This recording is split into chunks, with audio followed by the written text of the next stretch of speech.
Okay, so here we have a 2003 440 REV with a TRA-2 primary, Formula roller secondary. This sled uses the 8607 belt, the stock.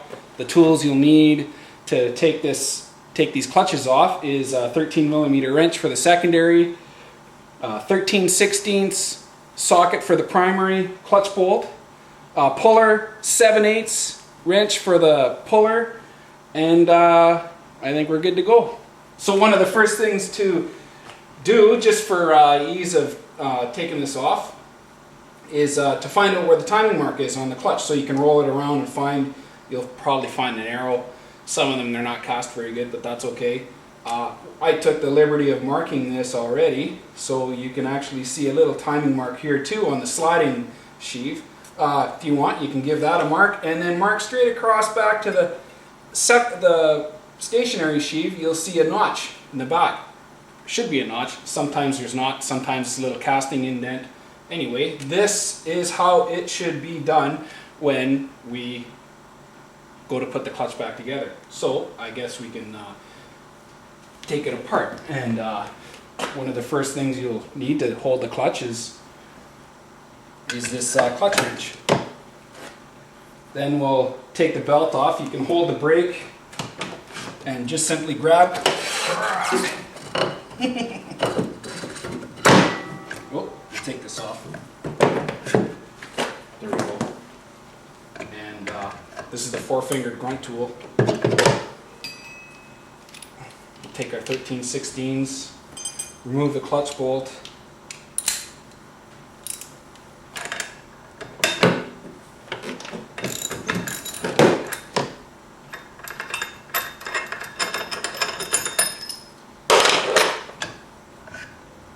Now, a lot of these TRA-2, TRA-3 primaries, they have a splined fixed sheave.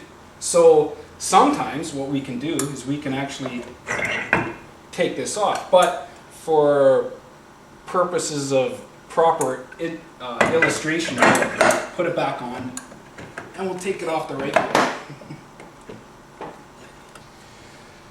So now we got the puller, and we're going to pull the primary clutch off the proper way, as per the manufacturer would like to see it done, or as if a mechanic was going to do it. Kind of want to make sure that the threads of the puller are lubricated a bit. Then we'll put the 4-finger tool in, hold it down, and hopefully this sucker will come off nice and easy. There, right now. Look at that baby. So there you have the clutch. Alright, whenever you take any secondary off, it doesn't matter what sled, what brand, there's usually a set of shims that are behind the secondary to make sure it's aligned correctly. So we'll take it off. The thing is, from the factory, it may have a bit of grease on the back. Sometimes what happens is a shim will stick here, and then you'll walk away and it'll fall on the ground. So now when you go to put it back on, you think that the alignment's good, but it may not be good or it won't be good because of the washer's gone. So all the washers stack is still there. And here's our roller secondary. So now we're gonna split the primary clutch. Remember our timing marks? There. All right, a little nib knob on the back there. So the proper way to do this is just basically grab it and hold it a couple inches off the bench and give it a whack. This is the way BRP does it. And then that'll separate the clutch.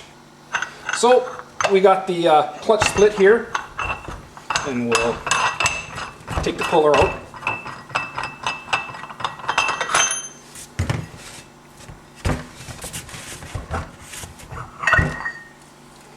There we go, there's the splines. Look pretty good, kind of rusty, no problem. Don't forget the fingers, the 40s for the buttons.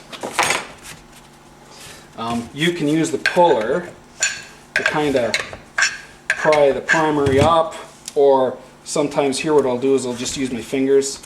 Sometimes some of these clutches, they're pretty tight and you have to use a puller to pry up. Anyway, get get the buttons up, and you'll see the button has this slot for the fingers, the forks rather. There we go. Just 1, 2, 3. There you go. Right on. Looks pretty good. Some of these, it needs to be clean though. Some of these clutches, they have what you'll see, a hex looking washer inside, a washer with a hex center in it. It might be in 2, it might be in 3, it might only be in one place. That is a balance weight. So make sure if you see these and you're cleaning the clutch, you're banging it out or whatever, spraying it, make sure that these pieces don't fall out. I've had one fall out. Normally they're pushed in there and they should not fall out, but that's the way it goes. You may see another clutch has a little casting somewhere where they'll screw with a washer, and it'll balance here, balance there, wherever. So now what we'll do is we'll give her a clean. Brake clean, one of the best things. Check the arms, see if they're sticky, maybe they'll need to be cleaned. Not sure, this one's pretty good shape, but we'll go give it a clean. Alright, so we have our fairly clean primary clutch now. Everything seems to be working and free okay here. And we'll put it in the tool.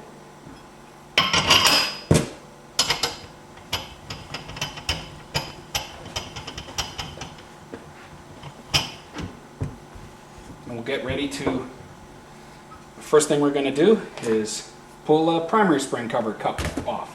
Now, but remember, also on this, there's a timing mark. So remember the little mark we made here? Well, there's also a timing mark on this. And if you want to just make sure everything's lined up, go ahead and do it that way. Alright. I like to hold the clutch by using the tool still to take these off, the bolts.